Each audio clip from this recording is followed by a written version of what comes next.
60 years of power and connection. VINLEC serving you. 60 years, 60 years of progress and direction. VINLEC, part of you. My name is Steve J. Wyllie. I worked at VINLEC from 1980 until 2016. That's 35 years, really. Coming straight out of school, you figure that, you're a boss, you could apply this and you could apply that. It wasn't so. I mean, I was in my early 20s and I came in and was appointed as a grade 3 staff, the highest level of the senior staff. I had a gratuitous contract too. And I was supervising people older than myself, appreciably older too, 10 years older and so on. So the relations, you had to learn to manage those kind of relations, which I didn't really learn at school. I learned a lot under the tutelage of a clerk, a guy named Alban Brown from Chapman's, a simple guy who began as a clerk. He became one of the best persons I knew in accounts. He ended up his career at VINLEC as the assistant accountant. So people like Berkeley Alexander, Alban Brown, Louis Brown, these were the people who I began to bond with and to begin this kind of a transformation. In 1982, just about a year and a half, 2 years after I joined, I was very heavily involved in the transformation of the VINLEC from manual to computerized systems. That was a foundation mark for VINLEC. Okay, we first began the IBM system 34 for billing, and it transformed the whole place. Before I got into customer service, I was the assistant accountant, and I tell you, it was terrible. Sometimes you had to spend a whole night looking for a penny or 3 cents. You can't balance the general ledger manually. A big blue book, about 6 inches thick, and the tape would reach from here to downstairs, and you would be debit and credit, and you're looking for something and you can't get it. So the whole advent of the computer in terms of that and the accounting module removed all those manual headaches. The computer would balance itself automatically. You get the printouts and you check it. So it was a much more efficient system. You might recall that I think Calypsonian Toiler had sang a song, CDC Killing We. So VINLEC had that image when I joined. So the scenario when I joined was an aging, foreign-owned monopoly, prone to reliability problems. The engines and so at that time becoming aged, and an investor would have to spend a lot of money to restore the system, and the bad publicity with the customers. We had to get customers off of our back, get our system more reliable. So we implemented the Cumberland system. I think the consultant was Shawinigan and the Max Tomlinson in the late 80s. So that helped us. And we had part of what I remember also as a very integral part. At the time when I joined, VINLEC was experiencing losses of 25%. Could you imagine that? You had perhaps a generation of about maybe around 60 gigawatt hours, okay? And 25% of that was losses. And I'm talking about non-technical, which is stealing and so on, and technical, which is losses from the actual bad lines. When you imagine that, when it started out around 1931, there were only 32 customers, and that was in Cane Garden, and the service was only nighttime only. I think when in the 1980s, the domestics were around, I would say, maybe around 18, 20,000 around there.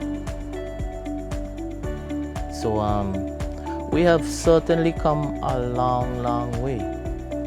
I would say the rate of electrification was around, say, I would say around what?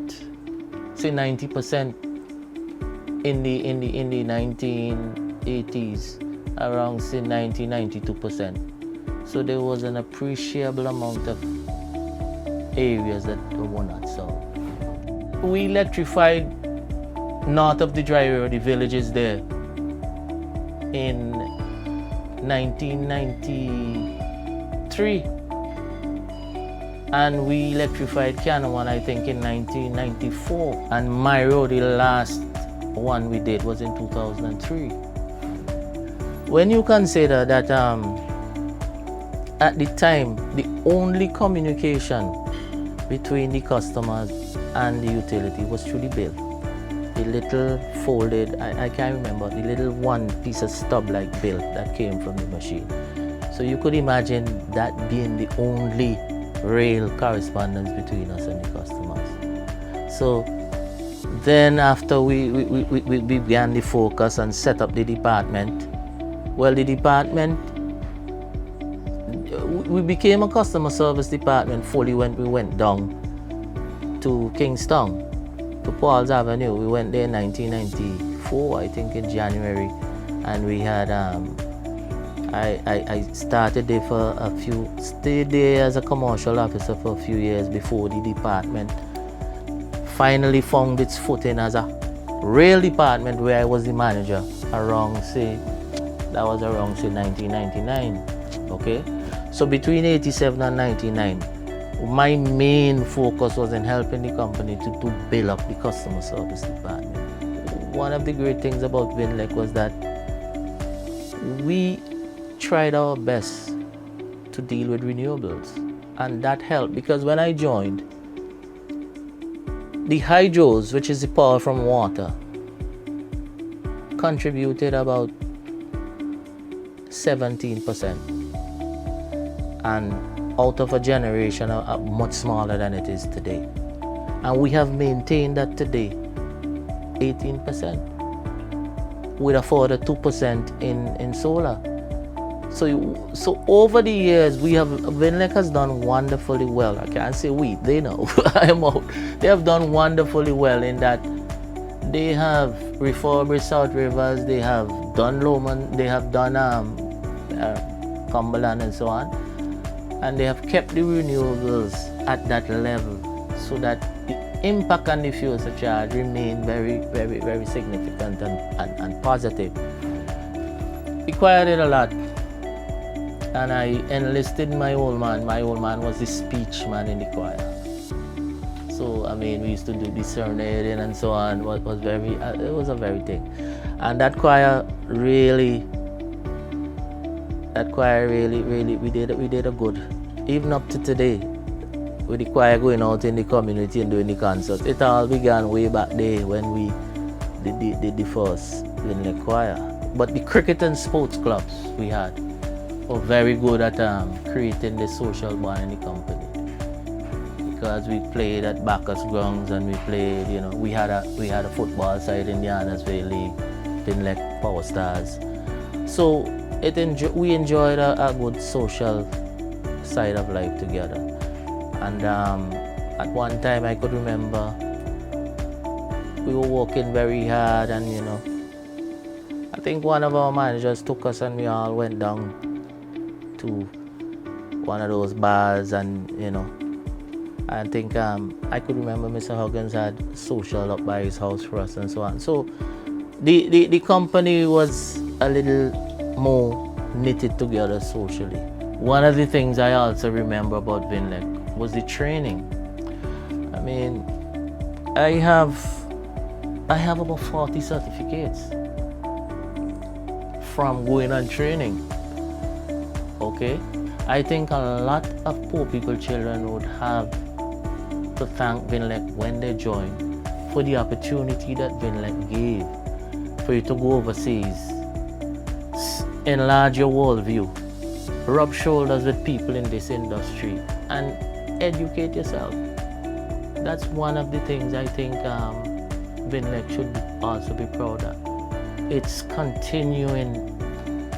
continuing focus on educating its employees and ensuring that they have the skills. I don't know what were the fatalities in the industry before I came. But I could remember just before I came, a fellow was electrocuted in the market and so on. And when I went to town, I could remember